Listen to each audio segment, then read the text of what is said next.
Surprised that they did. Why?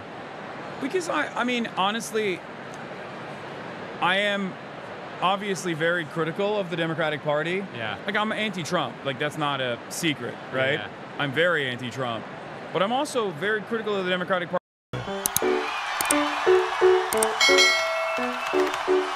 We can fix the camera. All right. Oh, I mean, I guess I could do it myself. I hope I don't mess this up. There it is. Here we go. How chaotic is this for you? It's fairly chaotic. Yeah, I'll live with it. This is like, you know, people are always, whenever I have guests on, they're like, what are you doing? There's more people in this chat than there are in this arena right now. How many are in the chat? 53,000, 52,000. How's that? What's your typical stream? It depends, right? If things are like happening, I think like a lot of people tune in. It's like TV, but for Gen Z. Yeah. Like for the under 35 demographic. Oh, sure. Right. I was curious what your number might be, like typical. On average, it's around 30 to 40. But right now it's the last day of the DNC, so obviously there's a lot more people. Yeah.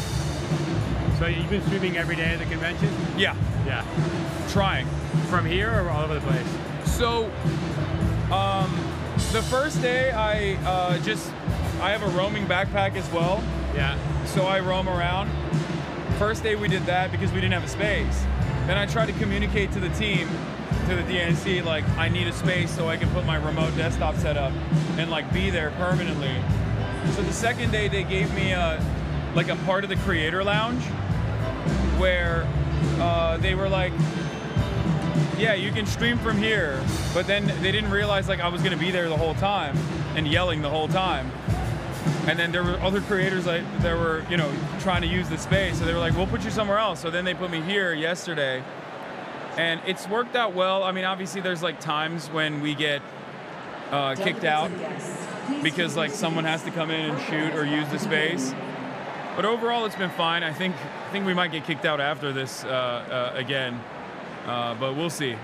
We'll see what happens. Are you the only streamer here as a creator? No, there's some other streamers here. There are some smaller streamers here as well. Yeah. That also do political commentary. Gremlo is one of them. I don't know if he got. I guess he got access as a creator as well. But Gremlo, I would say like I'm probably one of the. I'm out of like the large streamers. I'm the only one. Someone told me you were out with the uncommitted people for a while, right? Yeah. Yeah. Yeah, I went out and I interviewed them early this morning before I started. I mean, I live streamed that as well. Yeah. Who have you had on your stream, like politician-wise or anyone else? So we've had Greg Kazar yesterday. That was wonderful. He's sick. He's really cool. We had, who else did we have? We had a bunch of, Ed Markey showed up randomly. Just kind of popped in. That was cool. And also Cori Bush I interviewed at the Uncommitted campaign. And I also interviewed Ro Khanna as well. Oh, nice. Yeah. In the past, you've done like, didn't you do AOC at one point in the past? Yeah. AOC's supposed to be coming on after you. Oh, really? Today, yeah. Yeah, up here or somewhere else? Hopefully, if we're still here, if we don't move, if we don't get moved, then it will be here. I've also interviewed like a bunch of like journalists or you know, people that are interviewing me. They'll come on the stream, kind of like you're doing right now. Like Donny O'Sullivan from CNN is like featuring me in one of his documentaries he's working on. So, yeah, and then a whole bunch of activists. Yeah. And I mean, people have been talking about how some people were surprised that the DNC like gave you a credential. I'm surprised that they did. Why? Because I mean, honestly, I am obviously very critical of the Democratic Party. Yeah. Like I'm anti-Trump. Like that's not a secret, right? Yeah. I'm very anti-Trump. But I'm also very critical of the Democratic Party in general, across the board, not just this time around, but just consistently, for their proximity to like Republican legislation in general, like the way that they sometimes capitulate or concede to Republican policy making, Republican narratives, and I don't like that. I want them to be a party that fights and a party that truly represents progress in this country. Right. Because like it or not, we just have a duopoly. I can't change that. And so did you get any pushback? Not pushback. Well, first of all, how did it happen? How did you end up getting invited to do this? So, it actually happened because I got my management to ask, like, the influencer credentials, like to ask for credentials, and they don't know like the press route or anything. They're like a normal Hollywood agency, right? Yeah, like a Hollywood management company. So they went the route that they know, which is influencer. Right. And that's how it worked out. And what was that before or after Biden stepped out? It was actually before. It was before. Okay. It was before Biden stepped out, and I was definitely a lot more critical back then too. So, I mean, I wonder. It was approved before Biden stepped out too. Do you know?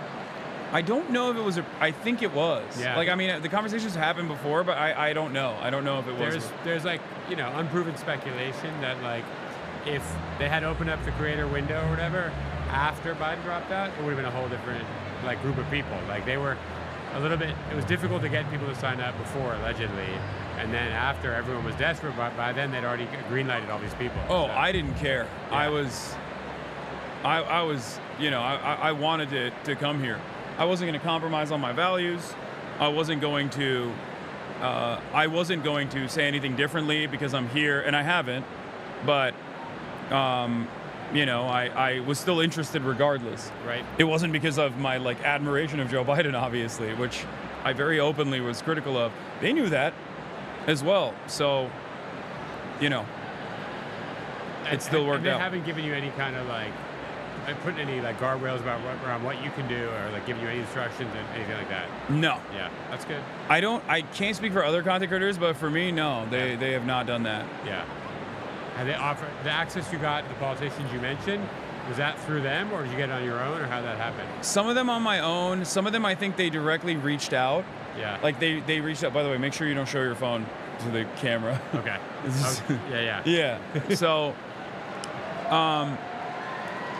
basically, the access that I got to politicians was, I think they are the ones who reached out. They sent me a list. Yeah. I'm not sure if I'm like at liberty to say what it is. Like I don't want to be. Well, that's fine. I've talked to a bunch of creators this week. Yeah, they sent me like a list, but I didn't. I was like, I don't care about this. Yeah. So, but most of the interviews, like AOC, I have direct line of communication with her and her team. Ilhan Omar, same thing. With Sean Fain through the UAW. Like a lot of the progressive politicians, I either go through the activist route, or I will know someone on their team through Twitter, and I just like reach out to them directly. But the politicians I've interviewed so far, they reached out to I guess, either the agency, like the marketing agency, or the DNC, or my management. Right. So, yeah. And how many hours are you streaming on any given day in your normal life, and then how's that compare to the convention? So normally I stream at a minimum 8 hours a day, 7 days a week. Okay. But it's much easier to do from my house. Right. It's all I have this I have this setup, and I also have like everything. I'm used to doing it in my house, and I have this like rigid schedule that like allows me to be able to do it. Here, I also am doing 8 hours every single day so far, but it is 7 days a week. Yeah. You must take breaks, like, right? There's times you just. What if you like travel or something like that?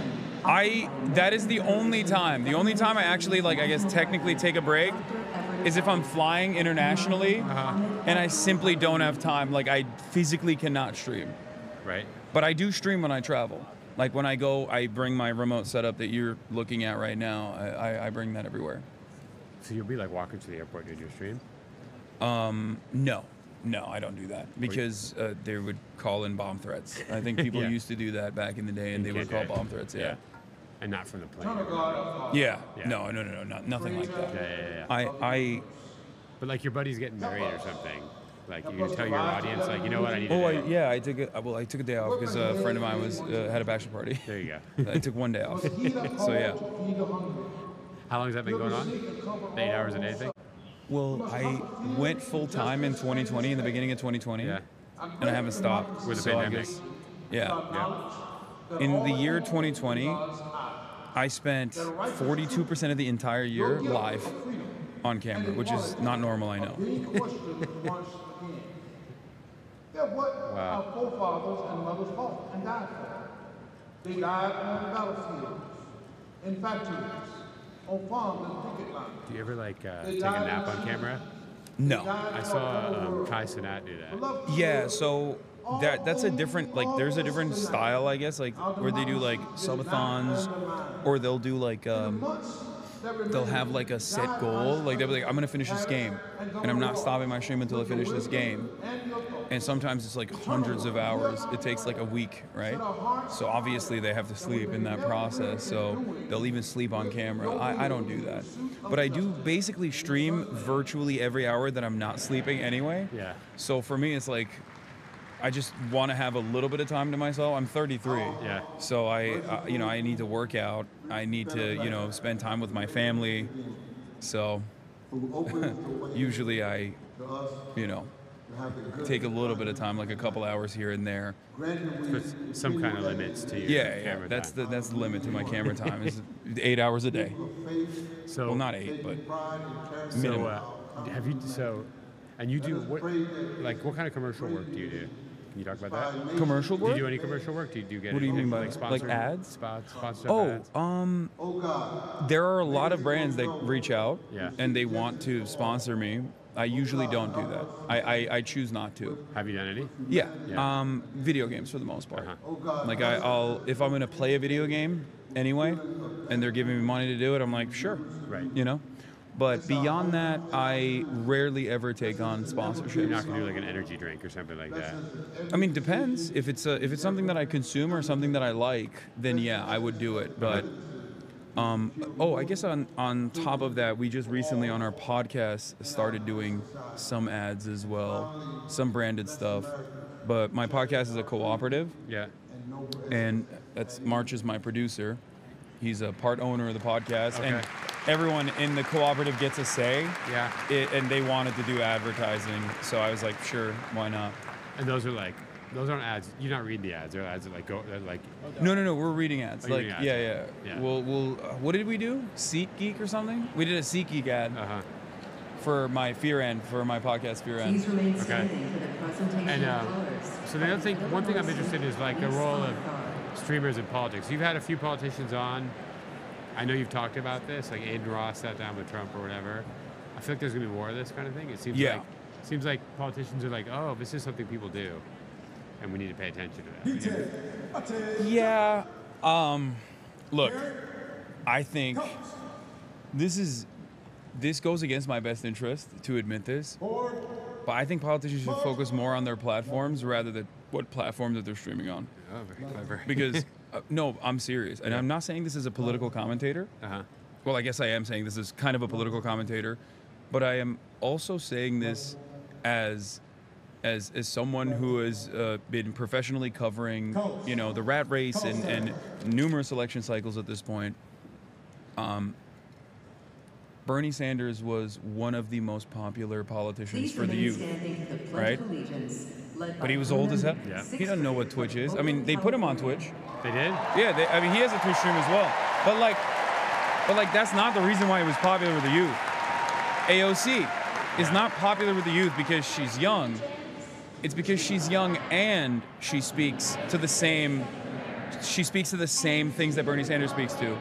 I think young people, albeit on average, are not very interested in the political process at all. Demonstrably, they vote in a lower percentage than, their voter participation percentage is much lower than older people. But the ones that do pay attention, the ones that do vote, are very primed. They are, I would say they are more interested and more invested in policies than an older person is, to a certain degree. Right. So in order to activate the youth, politicians should focus more on their policies that actually materially improve the lives of young people rather than what platform they're going to be on. But they think, I can tell you, having talked to a lot of people, they think that there's people they can't reach otherwise. They think the people... There are. Yeah. They're here. They're definitely here. They're here, yeah. Yeah, but I'm saying that it's not just simply appearing. It's more of an It's not simply just appearing on the platform. If you do that, yeah, I mean, sure, it's just another outlet, right? Like, it's going to be exactly like what Donald Trump does. Like, he's on Twitch. Yeah. He's live streaming his broadcast. I mean, he's live broadcasting his rallies, but that doesn't really move the needle that much. No one is, I think, getting convinced because they saw a Trump rally on Twitch as opposed to a Trump rally on television. Right.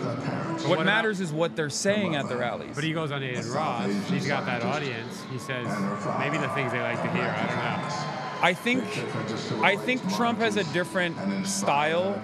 It's not necessarily policy focused, as we've realized at this point. Yeah. And it's more so a personality, a charisma, like something that is very appealing to a lot of people.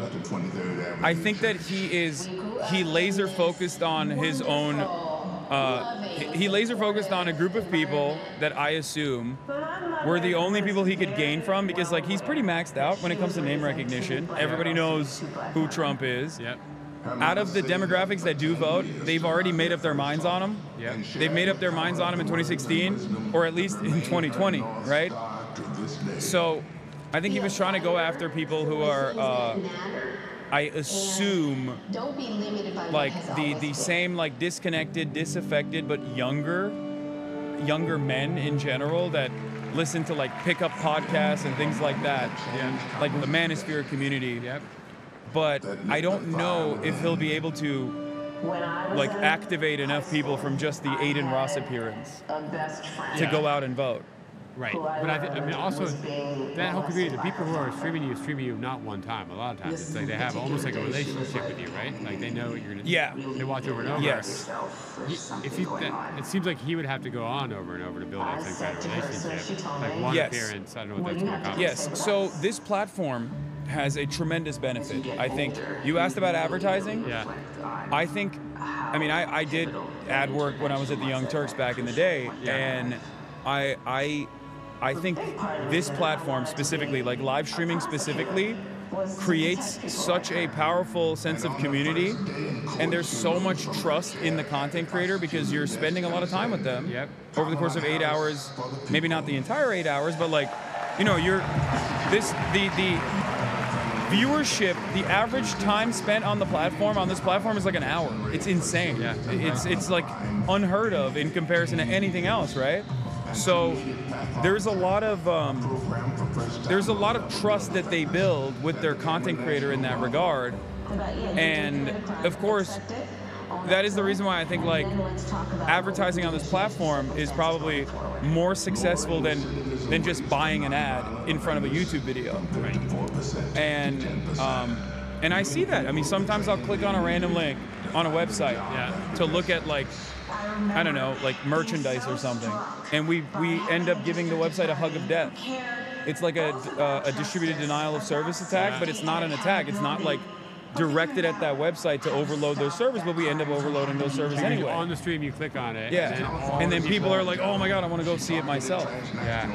So, like, that is somewhat of a testament to like the audience loyalty, I guess. Yep. So yes, politicians could take advantage of that to a certain degree, but I don't know how effective it would be for like a one-off. Right. You know? Right. That said, like if you had, it sounds like you're pretty open. I mean, if you had an opportunity to sit down with like Kamala Harris, I suppose you would do that, right? Probably, I would do that. Yeah, but I mean, it's a calculation that I make. In time, like it's a calculation that I make definitely where I'm like, I don't want to be so disruptive in this conversation that I might have that like it shows them in a really bad light, you know what I mean? Or it shows me in a really bad light. So I try to stay away from like politicians that I actively, on the Democratic Party side at least, that I actively like am in disagreement with. But I mean, I would still do it. Just given the platform, the figure she is, right? I mean, it seems like, yeah. Do you think of yourself as a journalist? No. Yeah. I don't. I'm a political commentator. I don't. I'm as much as a journalist as Jake Tapper is a journalist. Okay. He might have done journalism, but I don't think he's a journalist now. Right. I guess he breaks stories sometimes, or His people do, right? Yeah. But yeah, but like I rarely ever do original reporting. I think that if you are a journalist, you do original reporting. You have a beat, or even if you don't have a beat, you do original reporting. Yeah. I don't do that. Yeah. Would you sit with Republican politicians? Oh yeah. Have you? I mean, I guess Larry Elder technically. Okay. He did become a Republican politician for a little bit, or a Libertarian one too. Yep. But he was running for governor of California. I debated him on Alex Michelson's like Fox Local channel in Los Angeles. Okay. What about? I mean, like it's kind of it seems unlikely, but given like if Trump's people were like he wants to go on your show, would you do it? If Trump wanted to come on my show, Yeah. oh yeah, Yeah, you do it. I would love that. And you think that would be combative, or what would it be like? Yes. Yeah, you'd be going for it. I think it would be combative. Yeah. It would be content too. Do you feel like your audience are like not politically aligned with you, or do you think there's a variety of like opinions? I think that my point of view and my ideology, like what I believe in, or at least like the moral foundation is not radical, but my ideology is definitely outside of the confines of like what is permissible, acceptable in mainstream media. So it's not exactly something that is like broadly represented. So I do find myself constantly making an argument to try to get people to see the world from my worldview, from my perspective. Yeah. But there are definitely a lot of people who have, over the course of many, many years, like, seen the world from my lens. I mean, I went to the Palestinian protest first day. Yeah. And throughout the entire protest, we live streamed it. Yeah. There were hundreds of people that came up, including event organizers that were like organizing the pro-Palestinian protest. That came up and were like, you were instrumental in my development. Like, you radicalized me.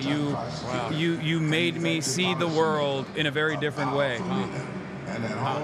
I know that that's a scary thing. That's a scary word. Yeah, that was a scary word, I know. But like, what I mean by that is like, there's not a lot of representation.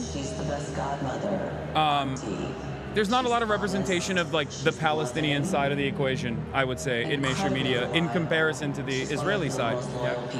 And I think that I try to offer that to the best of my ability, and I think I also try to show the humanity of that side as well, so that people develop a different understanding that they might not have been privy to if all they saw was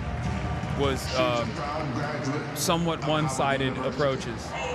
It doesn't come. I mean, it can come like offering your opinion all the time can come across as preachy. That's like a risk of it. Yeah. How do you deal with that? People think I'm preachy. It is what it is, you know. But here's the thing: I will never deny that I'm a biased person, and I think that is more honest than acting like you have no bias when you, of course, do. I understand like objective news reporting, but there's still obviously underlying biases there. As a matter of fact, a big part of like what I do is to basically hold people's hand through the media process. Like, I have a lot of respect for traditional journalism. I have a lot of friends in traditional outlets, including your outlet, as a matter of fact. I have like, you know, there's plenty of investigative reporters that I communicate with, that I talk to on a regular basis, that I really value their work, and I always will promote them here as well. I wouldn't be able to do what I do if it wasn't for mainstream media, right? Like, otherwise it would just be me talking shit in my room. You know, there's no original reporting that I'm doing, right? So I understand the necessity, and I try to look at it with a more critical lens. Well, I mean, I told you before, I think there's more and more interest from politicians in streaming. Like, they've kind of in a vague way identified this as a place they should go around with, and they should be experimenting with. I've talked to people who are like, yeah, we're going to do a campaign, we're going to get more and more, like, I mean, an advertising campaign, we're going to get more and more political types on the streaming. Yeah. It seems like you're the kind of person that you want to target, because you might be critical about some things, but they feel like they have the sense that streamers are all like right-wing, and the idea that there's a safe space for Democrats to the left is interesting to them. Yeah, I don't think streamers are all right wing at all. Yeah. That is, I think, one of the reasons why I actually got on Twitch originally was because I knew that in the gamer space, this is a gaming platform originally, right? And in the gaming space, I knew that there was like a lot of people who, like I'm myself, I'm a gamer. Yeah. There's a lot of people like me. The gaming space is very diverse, and there's a diversity of ideas in the gaming space as well. But like the only type of commentary that existed in the space was right wing to far right. Yeah. People who consider themselves to be centrist that would oftentimes carry water for the right, or people who were genuinely far right, all the way to like white nationalism, right? But I don't think that's how it is on Twitch, and I don't think that's how the gaming space is in general either. I don't think that's the streaming space is like that either. But it's largely people who might have a lot of progressive opinions, but are just either apolitical or just try to stay out of political commentary and politics in general. But the right-wing people feel less restrained. Oh yeah, Yeah. yeah. They're definitely very. I mean, when do the right, when do they shut the fuck up? Pardon my French, but they love calling themselves the silent majority, and they are actually the exact opposite. They're very loud, and they are the minority. Right. I mean, you saw the video. I saw some videos. I'm sure you've seen them of like someone like Aiden Ross. Not to harp on him, but like having a Trump on or whatever, and then like all these videos pop up of him like he doesn't know what the word fascist means. Like he doesn't know. There's like not only a lot of basic information that he has that one wonders. I mean, I have the impression you're pretty well read. You think about these issues. I don't get the impression that he maybe has the same background in thinking about politics. Like You're being very nice.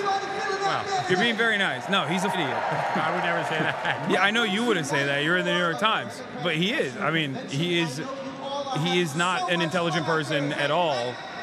He literally had a conversation with another streamer who I like a lot, actually, where he thought that Joe Biden was responsible for overturning Roe v. Wade. But that's exactly the type of person that Donald Trump needs to captivate. That's like... It's like the low information. Yeah. I mean, that sounds kind of messed up to say, but it is the reality, yes. Like, that's what Trump has to go after. Them and like the high information voter that is a billionaire they're like maybe more cynical, right? There's something else going on there, I would think. Yeah, there are high information voters that vote Republican. They're just... Everybody hands up, hands up. Have you had reach out on the political side that you've turned down? Have I ever been reached out? Have you had reached out from like the political world with stuff that you don't want to do that you've turned down? No, not yet. Yeah. Not really. And who else would you say is like a progressive, like a middle, like left of center to progressive streamer?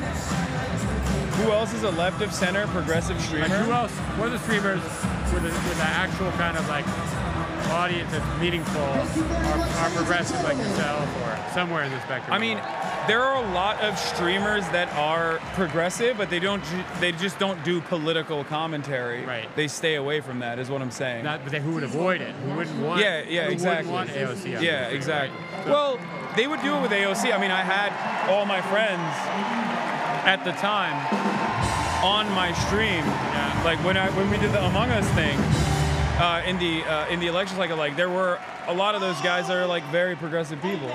Yeah, okay. I guess I'll rephrase it and say, who, other than you, if you were like a political consultant, who would you advise that people are like talking to, cultivating, building alliances, building a community with? There are smaller streamers that also do this. Central Committee, Grimlow, Sean the Black, Frogan. There's a lot of like streamers on Twitch. There's also Caroline Kwan. There are a lot of streamers that stream on Twitch that do political commentary. You have Majority Report that also is on Twitch as well, but that's like a radio show. It used to be a radio show. So there are plenty of people, but in terms of like audience impact and size, like that's just me basically hyping up my friends at this point. Like if we're being real, like, but as far as like impact and size, in terms of like what would move the needle, I don't know. Like I don't know who would be willing. It would be entirely dependent on like what the interest is. Right. Like what are they trying to do? Are they trying to have a conversation about like abortion? If they are, I'm sure there are plenty of streamers that would be down to do something about that. You know, fundraise for it, or even talk to a politician for it, right? Okay, that like, makes sense. But outside of that, like outside of that, like it just depends on what the issue is, really. Okay. But if it's like an all-encompassing, like if it's like labor-related, like I don't know how many streamers would be interested in that overall. Topic. Other than like you would talk about it. Yeah, of course. I'm saying other than the political commentators that I just mentioned. Yeah. Like I don't know how many streamers would be like super invested in that conversation like that. Well, because they're thinking about it from the point of view of content too. And they're thinking about what their audience wants to hear. They don't want to like. I mean, is that something? Going back to just generally what you do, is that something on your mind all the time? Like I gotta feed the beast. I gotta keep my audience happy. Or do you feel like what makes me happy is what makes them happy? Like that's how it works. Not necessarily. I mean, I do care about like making everything that I say entertaining. Yeah. Like I do care about educating people, and I care about entertaining people, and I think that is the best way to educate people in general. Having said that, there are obviously a lot of instances. This is like the worst moment for me to have this conversation right now, because like we're locked in, we're at the DNC, Yeah. This is all politics all the way, Yeah. right? But outside of political commentary, yes, I do a lot of stuff. I game, I do collaborations. I, for example, the other week went to DreamCon, which is a convention, it's like an anime convention created by a black comedy troupe called RDC. Okay. They're huge on YouTube, and they're really funny. Okay. Right? And I went to their anime convention to go play basketball in their creator league that they have. Okay. And that is like completely outside of the world of politics, right? Like I'm in Austin, I'm playing basketball, I'm collaborating with other content creators. Like I see that as an avenue to show myself in a different light. I see that as an avenue to show myself in a different way to like people that normally wouldn't see that side of me. And I also think that speaks to my approach. But yeah, first and foremost, I want to be entertaining. So I do stuff like that as well. Do you see, I mean, you obviously, you like doing this, you like doing 8 hours a day, 7 days a week. Do you see yourself transitioning to anything more political than commentary? Like as in run for office?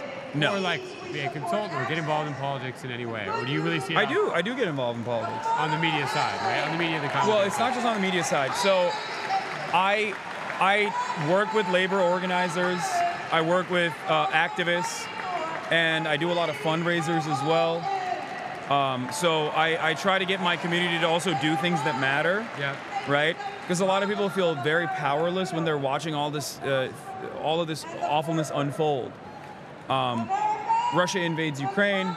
We launch a fundraiser to get money, to raise money for Ukrainian refugees. Yeah.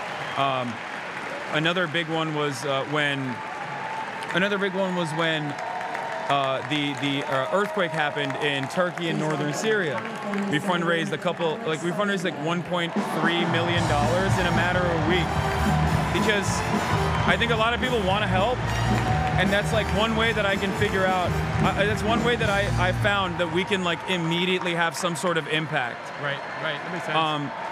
For post-October 7, after the Israeli incursion, I immediately knew a bunch of these charities that were working on the ground, these 8 organizations that were working on the ground that I wanted to fundraise for, and we did. I set up a fundraiser through Tiltify. They went to the 8 organizations on the ground, and they got, you know, they officially were able to work with them. And we raised, I don't remember the exact numbers, I think we raised like around 1.3 or 1.4 million dollars the first time around. And then we also got together a bunch of content creators and created an initiative called like Creators for Palestine, and then we fundraised another $1 million plus. So you know, those are things that I also end up doing. I was the like largest single donor to the Amazon labor union. Okay. I didn't know that. Uh-huh. Yeah. So like my impact, I try to do my very best. I you know, as far as like how I live my life and how I try to advocate for certain things. And then beyond that, I also am like actively bringing on labor organizers, activists, community organizers, local politicians, and trying to you know, trying to show people that like these are the people that are working, and also do my very best to help them out as best as I can. This is a really unrelated, non-political question. I just noticed, how tall are you? I'm 6'4". 6'4", okay. Yeah. Yeah, you're a tall guy.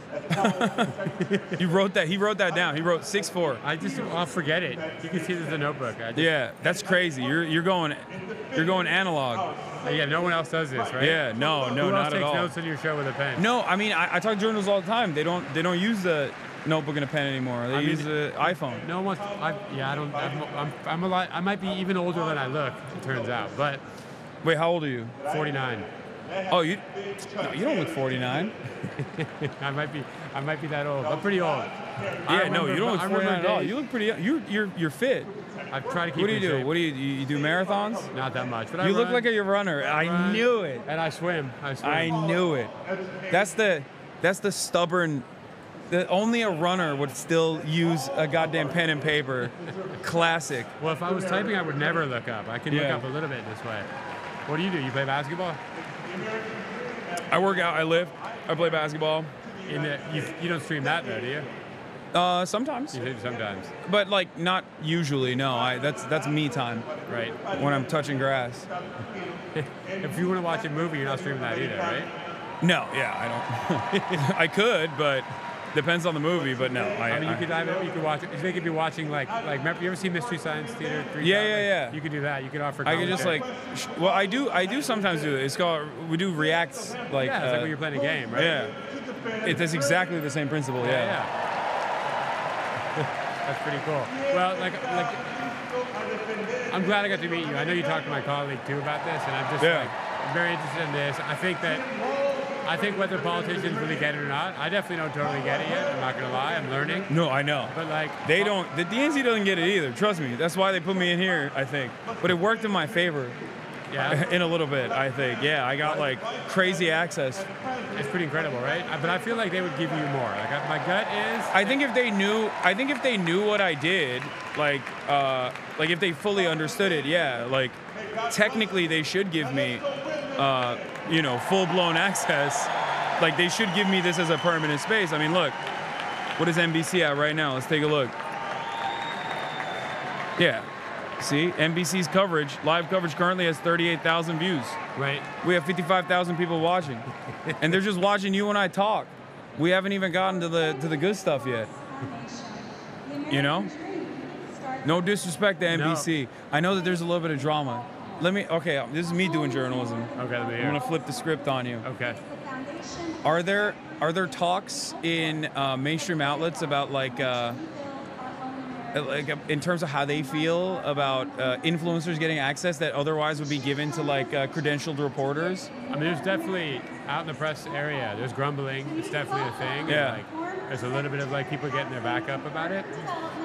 It's also true that no one has sympathy for like a whiny journalist, right? No one wants to hear journalists complain about like they don't have to flush this stuff. The truth is, we still have access to this room. Yeah. Like a lot of access, but. I actually have a story coming out either tonight or tomorrow in the New York Times about what the creators have been able to do this week.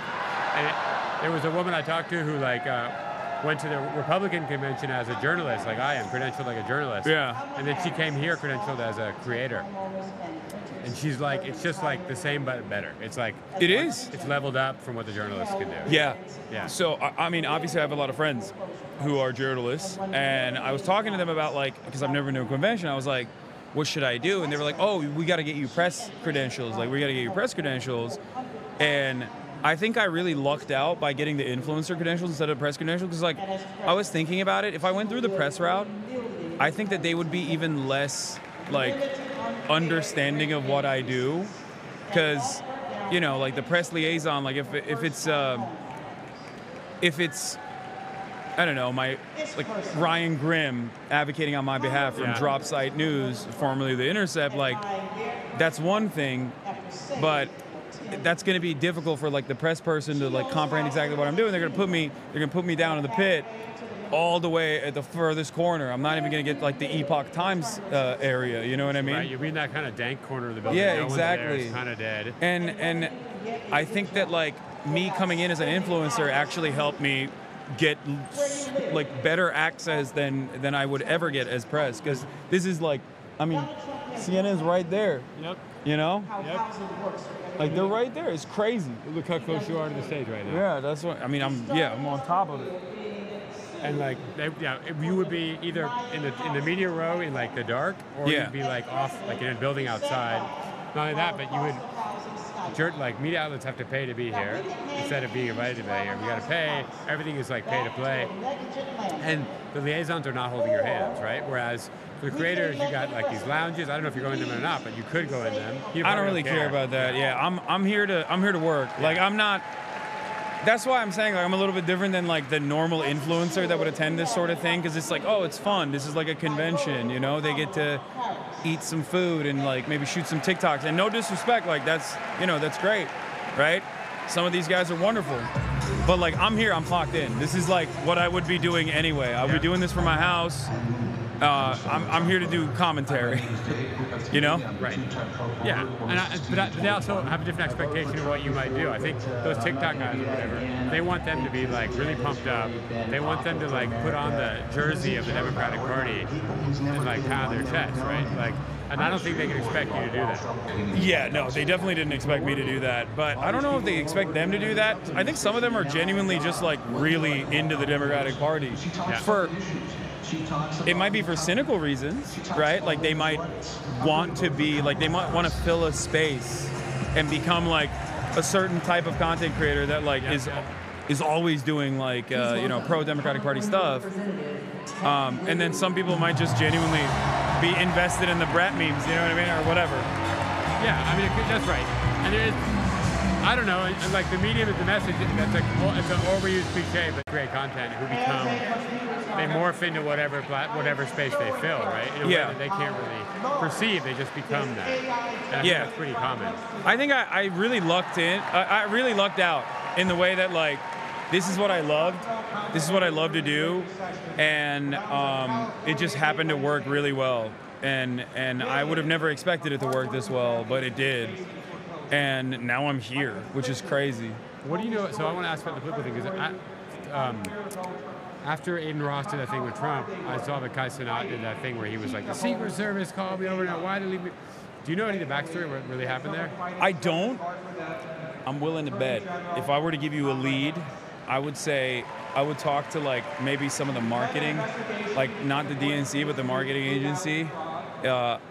I suspect that this is complete suspicion. I have no information, but I would say, like my speculation at the time, I talked about it on stream as well, was that it was probably someone from like either the DNC side, on the marketing side, that like wanted to kickstart that process potentially, right, with him. And obviously you need to get Secret Service credentials for that, because you can't just be around like a politician as a random influencer. I don't know for like a congressman, but for a vice president. Oh yeah, for a vice. Yeah, exactly. Or a former president. Right. Or a former president. So I think that was probably what was going on, and he was like confused about it. Like I don't think he meant any like malice. He seemed upset, right?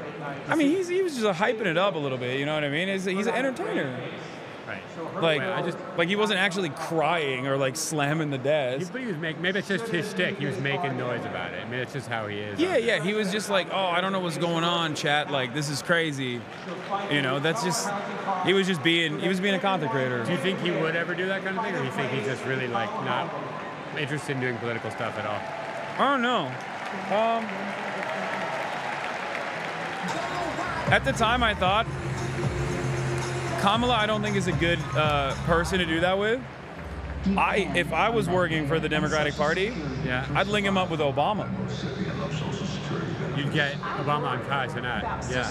100%. It's perfect. Because of his vibe, the way he could. His vibes, the way he carries himself, he's endlessly charismatic, he's incredibly telegenic, and he's Obama. Yeah. You know what I mean?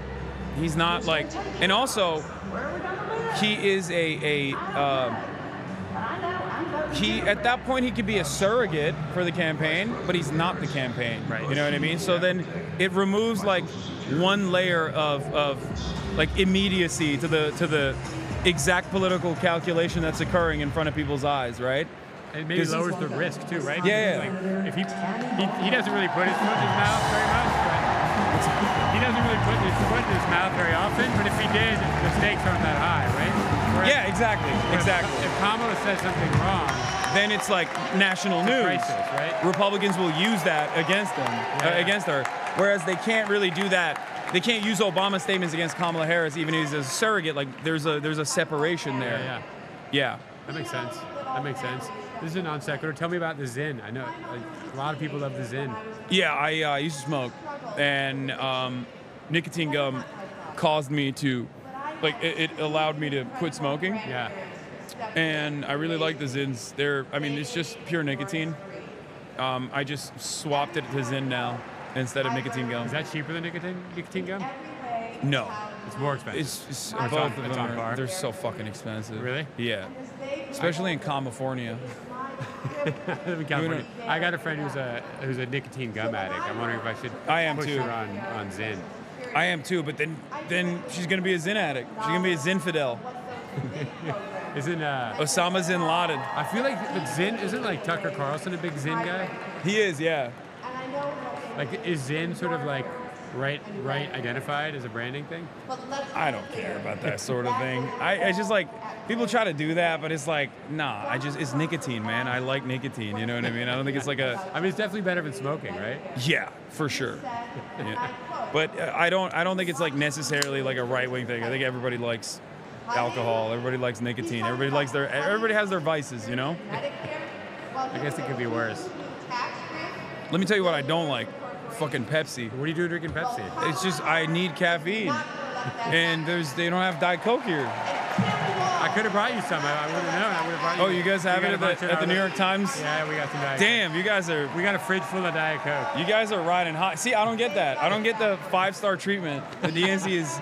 That's the DNC DNC. You gotta go to the starving Creators me. Lounge. They don't have no. No, they don't have Diet. They only have Diet Pepsi at the Creators Lounge. What? Maybe Pepsi Zero, which is significantly better, but. Maybe is the DNC sponsored by Pepsi? It sounds like. No, I think it's. I was doing a little bit of investigative reporting, and by that I mean I went to a restaurant and asked the waiter, who speculated that Chicago was like a Pepsi town, and I think like they give you Pepsi for free, like to restaurants for free, but you have to pay for Coke. That's interesting. So like in order to improve their profit margins, they just only serve Pepsi. Pepsi. Well, there's a famous Saturday Night Live bit from the 70s about this burger shop here in Chicago, and that Pepsi's part of the joke. If you ever look it up, like Google, Oh, really? YouTube it, it's got with John Belushi in it and some other people, and it's like cheeseburger. So it's Pepsi. been a thing. It's been a thing since the 70s. Oh wow. It's a pretty funny bit because they like come in and no matter what you order, the only thing you can get is a cheeseburger and a Pepsi. Like, Yeah. You'd be like, I want a tuna sandwich, and they're like, cheeseburger, and you're like, and a Coke, Pepsi. Yeah. Okay. I mean, that makes sense. Now we're arriving at the conspiracy. We're digging deeper. Chicago's got a weird Pepsi thing. It's true. Sucks. But I'm fucking getting used to it now. I feel like. You could be like, the DNC ruined me on Diet Coke forever. Yeah. No protein. That's another problem. Not enough protein at all. But it is what it is. Do you have any other questions? No, I'm good. This is good. All right. How did you like the interactive experience? It's hard to learn to not look at that stuff scrolling up all the time. Do you ever look at it? Always. I'm always. How are you able to read it? It's like going so I fast. pause it. You pause it. I'm always scanning the And chat. what do you- Even when we were talking, I was scanning chat. They what were do you hear? misbehaving. They were definitely misbehaving. What They were were they being saying? annoying as fuck. They were just like bringing up. It's not relevant. It's fine. Right now, they're showing you love, and they're saying they got caught. See? I mean, I can take it. I've heard so many bad things. It's good, but Oh, about the New York Times? in general, journalists just get like a lot of. Well, yeah. so Sorry, I probably contribute to it. it's like No. I mean, I've covered a lot of right-wing media stuff, and I've gotten like unbelievable Oh. things. So, you know, Me too. I'm sure. Like, you know, my DMs will be just horrendous sometimes. Like, Yeah. And you know, I think you get used to it. It doesn't really bother you Yeah. after a while. No, it's same. It's kind of like, it actually turns out it's pretty hard for people to find something that I'm shocked by. Sometimes it happens, but most people aren't creative enough to really. I'm not Yeah. encouraging, by the way. Let me see. I don't know. I haven't. Or you're in the group chats as well. Our kids and our communities will thrive. We haven't. I haven't gotten any response from them. I don't know. But yeah, we are. Yeah, that's the only downside, like I said, of like doing this here with the DNC is that like we don't have an allotted space, so like we have to move. Like today they told me I was gonna have this space, this balcony, the entire day, right?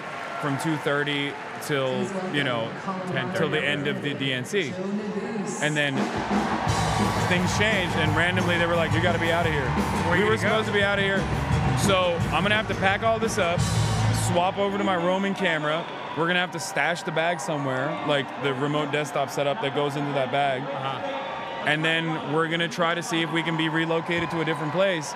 And if we can't, I'm probably gonna have to cancel my interviews that I have with Ilhan Omar and Sean Fain, and potentially go back to my hotel and stream from my hotel, because I want to live react and offer commentary to the events that are going on tonight. It's like the last night.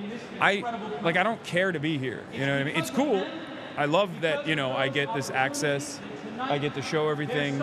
If I wasn't if I didn't have this level of access, I wouldn't be able to just like roll up to the uncommitted delegates, Right. and talk to them, Right.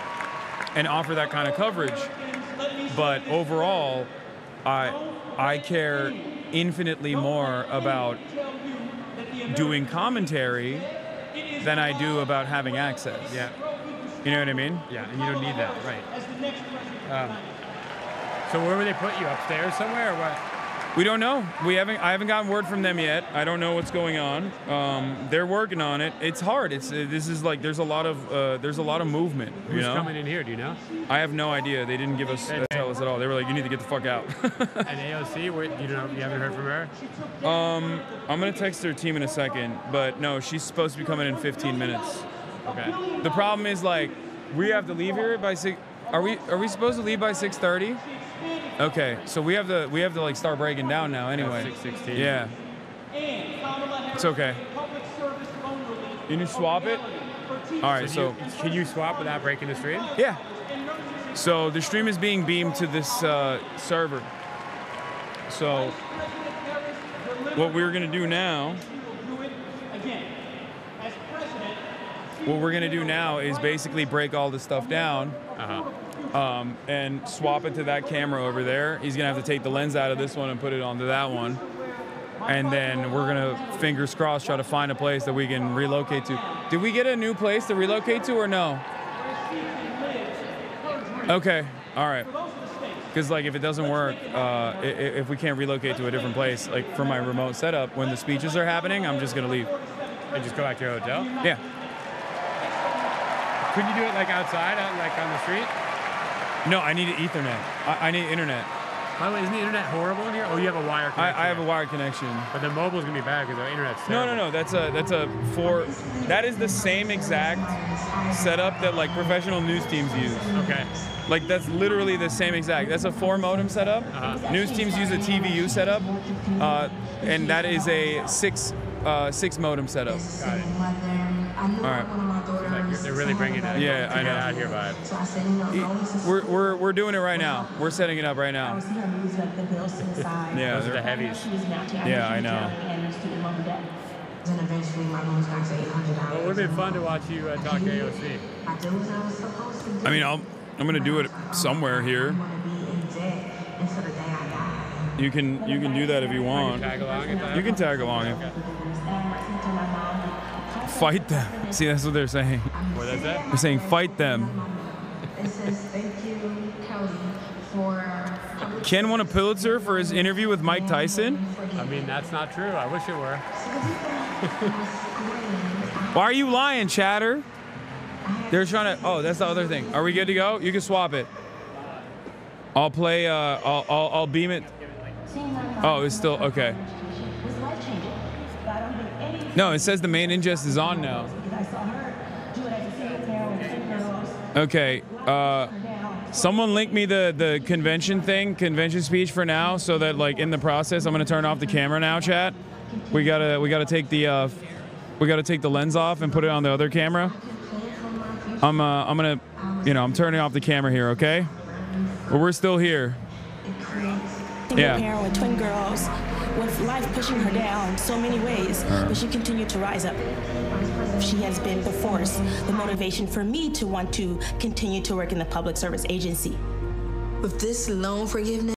Lots going on. So thank you guys so much.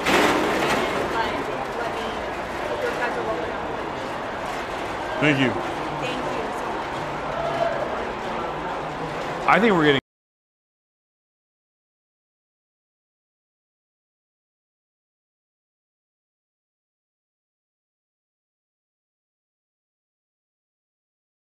Kicked out. Yeah. Politely. Like I don't think we're like actually like I don't think they're saying it, but we're getting kicked out. Yeah. I get that. Not like fully kicked out, but kind of kicked out. We're not gonna give you any space. So. Yeah. Like you can be here, but like it's not real. It feels like it. Who's I don't. The principal to keep there? She was like the principal's supposed to show up. Who's the principal? We don't know. Yeah. But there might not be a principal at all, because it's not like all the other people that are in there are getting cleared out. Yeah, who are those people? There are people in the creator program and people that like own the suite or whatever. I think I don't know. I mean, that might be like a donor. That older dude might be a donor, or something like that. He's a more perfect union guy. Okay. He's one of the co-founders. Here, you can put that on your chest pocket if you want. It's got a magnet in the back. Gotcha. I'll do it for a couple of minutes and then I'll end it because I gotta go back and deal with the story. Yeah. What do you want to do? I think I'm trying to. Let me see. I'm gonna ping the AOC team one more time. We can do like. Yeah, we can roam around with her, and I can. They're like, oh, you can't put your bag anywhere. That's fucking bullshit. I will put my bag in the area that like all the DNC town, village, whatever the marketing people are at. Like I can stash this somewhere. Worst case scenario, we put it on the TYT area. Yeah. Having said that, I think roaming with AOC is gonna be quite difficult. For sure. Like we're gonna get mobbed. Yeah. Because when we roam, I get mobbed. You know what I mean? Even here? Yeah, even here, surprisingly. But with AOC, it'll be it'll be bedlam. Well, are you based in LA? Yeah. When you go out in LA, you're often streaming, right? When you're out? No, not really. I mean, I will sometimes do like an IRL stream, but I'm usually just in my home. I'm just streaming from my house. Right. But if I do, I sometimes will do an IRL stream, yeah, every now and then. But if you would like to walk down, like, I don't know, like in Venice or Santa Monica, you have people coming up probably? Yeah. Yeah. Yeah. For sure. Shave your mustache like Mike Pillow? Yeah. I want to shave my mustache like Michael Pillow and come back in. Did you see the footage of that? I did. It was incredible. He got owned by children. How embarrassing. That 12-year-old kid? Yeah. That was awesome. That was pretty funny. All right, let's dump this. Maybe we don't even put it in the backstage area. I'll ask TYT if we can stash it. Sure. Stash it with them. I mean, they didn't even take our credentials away. We still have access to this floor. What's up? We just crashed the room. Yeah, right. yesterday, on my way out, I wanted the suite was empty, and I wanted to quickly get in there to pee, and they were like knocking down the door, like, get out. It was crazy.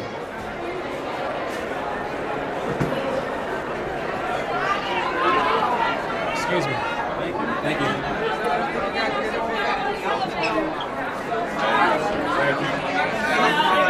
Cannot be escorted, sir. Can I see your credentials?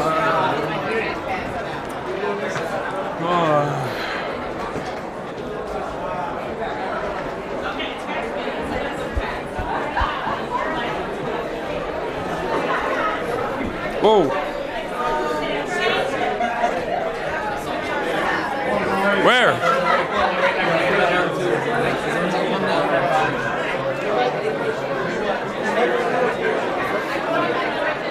You guys, I'm sorry. I need 1 second to get some other folks up here. All right. Okay. Thank you, Howard. Howard. If you can sneak up, great. I'll leave that to you. We will. I feel like the worst part about it. What's going on, brother? How you doing? Good. Can I get a picture with you? Of course.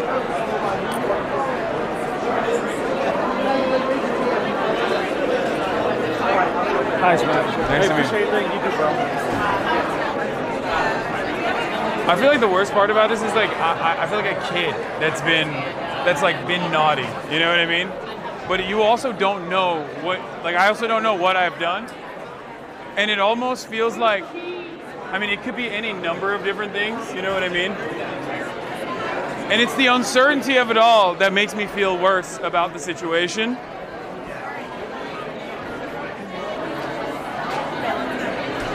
Our access.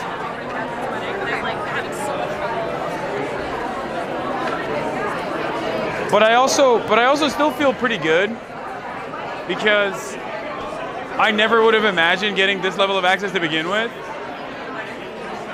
You know what I mean? What's going on? What are you doing?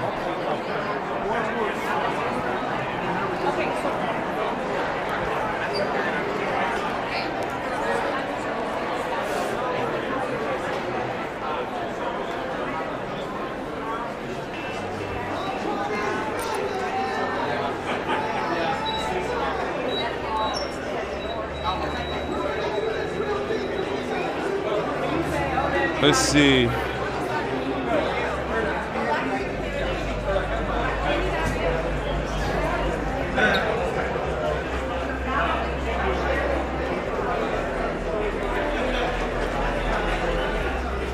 Where? Hold on. 1 second. AOC. Which one is her team? How much do you end up in the feed? You got? Yeah. Yeah. Like a character In the universe.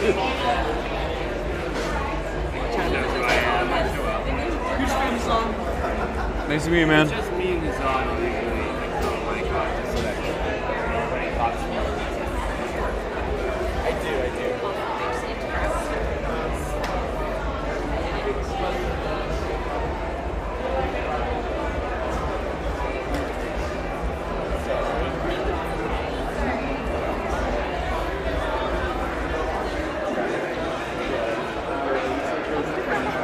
Got it.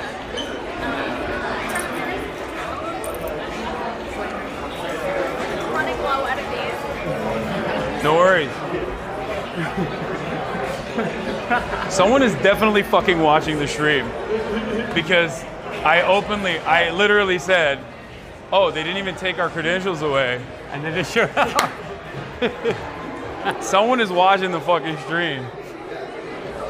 But on this theory that they were going to give you the whole thing and then cut it down, is it, you think it's because you said something today they didn't like? I did compare DNC to Israel.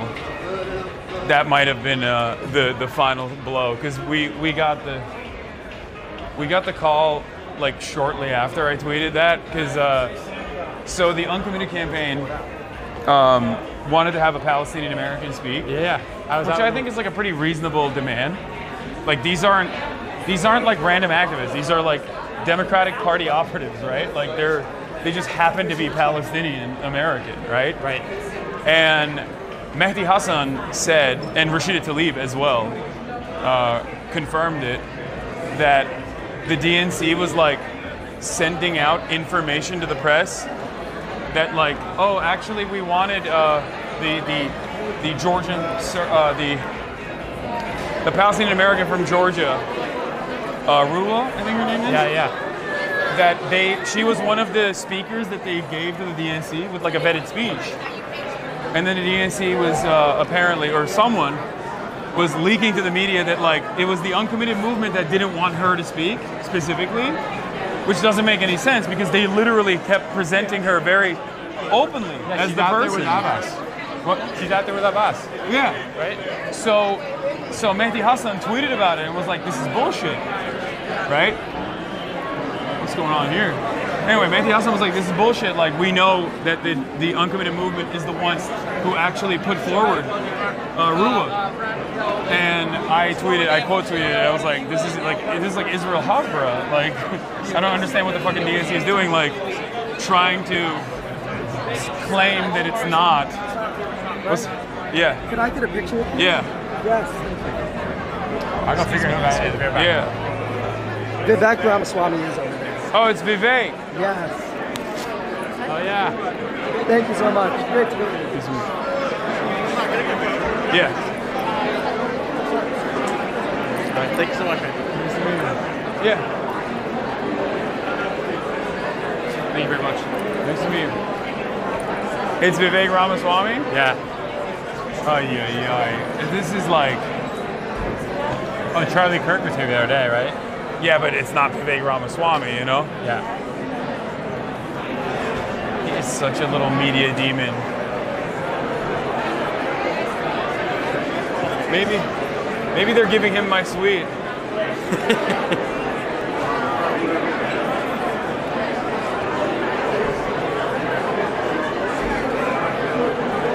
Oh shit. What?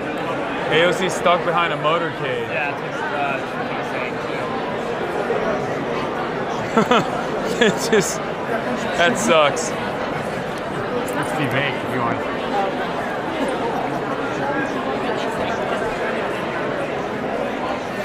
God damn. That's a colleague of mine.